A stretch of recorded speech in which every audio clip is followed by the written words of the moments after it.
बिस्मिल्लाहिर्रहमानिर्रहीम। अस्सलाम वालेकुम। क्या तैयारी वाले मुर्गे को जोड़े लगाना चाहिए या नहीं? ऐसा मुर्गा जिसको गेम के लिए तैयार किया जा रहा हो, उसको गेम वाली खुराकें, तैयारी वाली खुराकें दी जा रही हो, मुकम्मल तैयारी में खड़ा हो या तैयार किया जा रहा हो, उसको मुर्गी के साथ जोड़े लगाना, उसकी ब्रीड लेना, क्या ये अमल उसकी गेम को मुतासर कर सकता है या ऐसा अमल गेम को कम कर सकता है या बढ़ा सकता है या नॉर्मल रह सकता है? ये था क्वेश्चन मेरे एक इंतहाई मुअज़्ज़ज़ व्यूवर हैं, रेगुलर व्यूवर, जो पिछली 4-5 वीडियोज़ के नीचे मुझे कमेंट कर रहे हैं, जिनका नाम है मोहम्मद फ़िदा। वो बार बार क्वेश्चन कर रहे थे कि इस टॉपिक पे यूट्यूब पे पहले कोई वीडियो नहीं है तो इस पे एक बेहतरीन वीडियो बनाई जाए। ये क्वेश्चन यूँ तो किसी नामी ग्रामी तजर्बाकार उस्ताद या शिकारी से पूछना चाहिए, क्योंकि वो अपने तजर्बा की बुनियाद पर इसका बेहतर जवाब दे सकता है। लेकिन मेरा तजर्बा ना होने के बावजूद मैं इस पे अपनी कॉमन सेंस और अपनी रिसर्च की बुनियाद पे आपको मुदल्लल और लॉजिकल क्वेश्चन का आंसर देने की कोशिश करूंगा। आपको लॉजिक्स के तहत इस टॉपिक को मैं इलेबोरेट करने की कोशिश करूंगा। सबसे पहले मैं बता दूं कि जो तैयारी वाला मुर्गा होता है, जिसकी तैयारी मुकम्मल चल रही होती है, उसको हमने जोड़े लगाना है किसी मुर्गी के साथ, तो इसके बारे में ज़्यादातर जो शिकारी हज़रात हैं वो तो अवॉइड ही करते हैं, मुर्गी से जो मुर्गा तैयारी में चल रहा हो उसको जोड़े नहीं लगाते। लेकिन बाय नेचर अगर देखा जाए तो ये जोड़े लगाना, ये नर और मादी की मेटिंग होना, ये एक नेचुरल प्रोसेस है और कुदरत के जो बनाए गए कवानीन है, जो नेचर है, ये कभी भी साइड इफ़ेक्ट्स नहीं रखती अगर नेचर को हद के अंदर कंट्रोल करके उसको अपनी हद के अंदर इस्तेमाल किया जाए। नेचर की कुछ लिमिटेशन ज़रूर होती हैं, उसकी हदें ज़रूर होती हैं। अगर उन हदों में रहकर नेचर से पूरा फ़ायदा उठाया जाए तो उसके कोई साइड इफ़ेक्ट्स नहीं होते। ये तो एक यूनिवर्सल कानून है। खुदा ताला ने कोई ऐसा निज़ाम नेचुरली नहीं बनाया जो नुकसानदेह हो, वो कहीं ना कहीं फ़ायदामंद ही होता है। अगर उसके नुकसान हो रहे हैं तो वो हमारी किसी नेग्लिजेंस की वजह से हो रहते हैं। तो ये तो है पहली बात, इसको सपोर्ट करती है कि मुर्गी के साथ जोड़े लगाने से उसकी गेम पे असर नहीं पड़ेगा। ये पहली लॉजिकल बात है। दूसरी, अगर हम जंगल बेस पे देखें तो हम ये आप नोट करेंगे कि जंगल में जो दरिंदे होते हैं या मुख्तलिफ जानवरों के ग्रोह होते हैं, कबीले होते हैं, उन कबीलों के अंदर भी एक मादा के लिए मुख्तलिफ नर जो होते हैं वो आपस में लड़ाई करते हैं। जो जीत जाता है वो मादा के साथ मेटिंग करता है, अगली नस्ल बनाता है। उसके पीछे कुदरती तौर पर तो यही वजह होती है कि ताकि आने वाले जो नस्ल है वो मजबूत बने, मजबूत नर के बच्चे आए, वही नर जो बाकी नरों को पछाड़ ले, उसकी नस्ल आए, ताकि ये कबीला दूसरे दरिंदों से महफूज रहे, ताकतवर बने और ये कबीला सर्वाइव रहे। ये जानवरों में तो शायद सेंस नहीं है, लेकिन ये कुदरत का निज़ाम है। लेकिन इसमें होता क्या है कि जब एक कबीले में एक सरदार बन जाता है, एक जानवरों का एक कबीला है, उसमें एक सरदार बनता है, वही मीटिंग भी कर रहा होता है और वही दूसरे नरों के साथ फाइट भी कर रहा होता है और बड़ा अरसा दराज तक वही सरदार रहता है। इससे ये भी साबित हुआ कि वो मीटिंग के बावजूद भी अगर सरदार रहता है तो उसकी ताकत बहाल रहती, उसकी ताकत में कमी नहीं आती, वो दूसरे नरों को फिर भी पछाड़ता है। ये दूसरी लॉजिक से हमें समझ आया कि ये जो नेचुरल प्रोसेस है नर मादी की मेटिंग, इससे ताकत से कमी नहीं आती, ताकत में किसी तरह की, गेम में किसी तरह की कमी नहीं आती। ये दूसरी बात है। अब इसको मैं असील पे एलेबोरेट करता हूँ। अगर आप अपने मुर्गे को तैयारी में लगा रहे हैं तो उसको बेहतर तैयारी के लिए दो तरीकाकार हैं। या तो आप मुर्गी से बिल्कुल अलग रखना चाहते हैं या फिर उसको मुर्गी के साथ जोड़े लगा रहे हैं। अगर आप ज़हनी तौर पे इस चीज़ पे मुतमिन है कि मुर्गी के साथ जोड़े हमने नहीं लगाना, तो उसका तरीकाकार यही है फिर कि उस मुर्गे को फिर मुर्गियों से बिल्कुल अलहदा कर दें, वो मुर्गियों के सामने ना हो, उसके सामने मुर्गियाँ ना हो। जब मुर्गा तैयारी में हो, उसको हमने गर्म खुराकें दी हुई भी हूँ तो वो जब मुर्गियों के सामने आपने बंद किया हुआ है तो वो उस पर नेगेटिव इफ़ेक्ट्स डालेगा।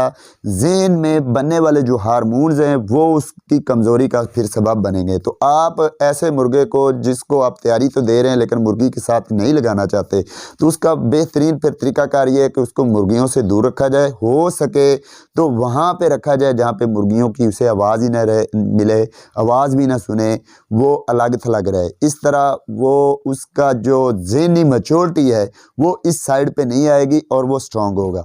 दूसरा तरीक़ाकार ये है कि आप मुर्गी के साथ उसको जोड़े लगाते हैं, तो ऐसी सूरत में आपने लिमिटेशन रखनी है। मुर्गी के साथ जोड़े लगाएं, ज़्यादा से ज़्यादा एक ही मुर्गी लगाएं। जिस मुर्गे के आपने तैयारी दे रहे हैं उसको आपने आगे गेम करवानी है, तो उसको एक मुर्गी के साथ लिमिटेशंस के तहत आप उसको जोड़े लगाएं, उसके साथ ज़्यादा मुर्गियां ना लगाएं और लिमिटेशंस रखें। कुछ वक्त के लिए उसके साथ मुर्गी को बंद किया करें और सारा दिन भी बंद रहनी ज़रूरी नहीं है। और अगर आपका मुर्गा बहुत ज़्यादा गर्म नहीं है, बहुत ज़्यादा क्रॉसिंग नहीं करता, तो सारा दिन भी बंद रह सकती है। एक तो बात यह। दूसरी बात यह है कि जिस दिन आप गेम करवाना चाहते हैं उससे कमोबेश 48 घंटे पहले, मतलब 2 दिन पहले आप मुर्गी से उसे अलग कर दें, क्योंकि ये जो मेटिंग का प्रोसेस है ये वक्ती कमज़ोरी पैदा करता है, लेकिन ये वाली कमज़ोरी विदिन 24 आवर्स कंप्लीट हो जाती है। जो स्पर्म्स इजेक्ट हुए होते हैं उनकी प्रोडक्शन फ़ौरन हो जाती है। ये कुदरत का निज़ाम है। हर नर के अंदर मेटिंग के बाद जो कमी उसके स्पर्म्स में आई है वो अगले 24 घंटे में दोबारा कंप्लीट हो जाती है। लेकिन अगर मेटिंग एक हद में की हुई हो, तो इसलिए अगर आप मुर्गी के साथ जोड़े लगा रहे हैं तो एक मुर्गी के साथ लगाएं और उसको 2 दिन पहले मुर्गी से अलग कर दें अपनी गेम से। तो ये है दूसरा तरीक़ाकार। अब तीसरा तरीक़ाकार जो गलत मैं समझता हूँ कि आपने मुर्गे को बंद भी किया हुआ है, मुर्गियों के साथ किसी मुर्गी के साथ जोड़े भी नहीं लगा रहे, लेकिन उसके सामने मुर्गियाँ भी हैं और दूसरे पट्ठे पट्ठियाँ क्रॉस आपस में हो रहे हैं। तो इस तरह मेरे मुताबिक ये कि उसको मेंटली जो कमज़ोर करेगी, जो उसके अंदर एक खौफ वाला अंसर पैदा करेगी, वो ये चीज़ होगी, उसको मेंटली नफ्सियाती तौर पे वीक करेगी। तो ये नफ्सियात का भी, किसी गेम के अंदर नफ्सियात का भी बहुत अमल होता है। ज़रूरी नहीं कि ये नफ्सियात जो होती इंसानों में होती, यही नफ्सियात जानवरों में, परिंदों में, हैवानों में भी पाई जाती हैं।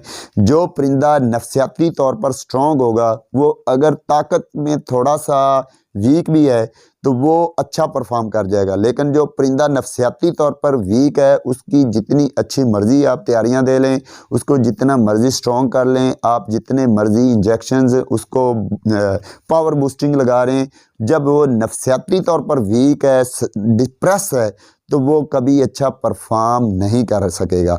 तो तरीक़ाकार यही है कि या तो आप अपने मुर्गे को बिल्कुल मुर्गियों से अलग थलग रखें, या अगर मुर्गियों में रखा हुआ है तो उसके साथ एक मुर्गी को जोड़े लगाएं।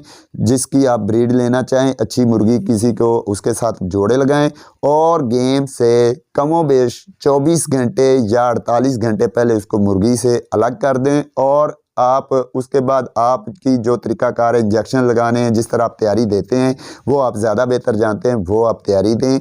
आपका मुर्गा कभी भी कमज़ोर नहीं होगा। अब गेम के पर्पज़ के लिए कभी भी उसमें कोई कमज़ोरी नहीं आएगी। ये नेचुरल प्रोसेस है, कोई भी नेचुरल प्रोसेस होता है वो कमज़ोरी नहीं लाता। ये अल्लाह पाक ने हर जोड़े के अंदर ये नेचुरल प्रोसेस रखा है कि मेटिंग के बाद उनकी आगे नस्ल बढ़नी होती है, इसलिए एक एज तक इससे कोई कमज़ोरी नहीं आती। बुढ़ापे की अपनी एक कमज़ोरियाँ हैं। अगर ऐसा इंसान हो या जानवर हो जो बिल्कुल जोड़े नहीं हुआ, वो भी बुढ़ापे में जाके तो उसने भी कमज़ोर होना है। तो जवानी में कमज़ोर नहीं होता। अगर लिमिटेशंस के अंदर रहकर ये मेटिंग करवाई जाए तो कोई कमज़ोरी नहीं आएगी। ये मेरी ज़ाती एक राय है, आप इससे इख्तलाफ भी कर सकते हैं, आपका हक बनता है, क्योंकि मेरा तजर्बा नहीं इस फील्ड में, आपका तजर्बा है, तो आप इससे लॉजिकली अपनी तजर्बा के बेस पे आप इससे इख्तलाफ भी कर सकते हैं। एंड पे मैं ये वाज़े कर दूं कि इस वीडियो का हरगज़ पर्पज़ फाइट गेम या जानवरों की आपस में लड़ाई को प्रमोट करना नहीं। मेरा असल मकसद था ब्रीडिंग को प्रमोट करना। जिन लोगों ने फ़ाइट करवानी उन्होंने करवानी, जितना मर्ज़ी रोक लें, तो उनको इस बात पे कायल करना मेरा मकसद है कि वो भी ब्रीडिंग लें। बिल्कुल मुर्गों को फ़ाइट के अंदर ही ज़ाया ना करें, ब्रीडिंग भी लें ताकि नस्लें आगे चलें। बहरहाल अगली वीडियो में फिर कभी हाज़िर हूँगा, तब तक मुझे दीजिए इजाज़त। अल्लाह हाफिज़।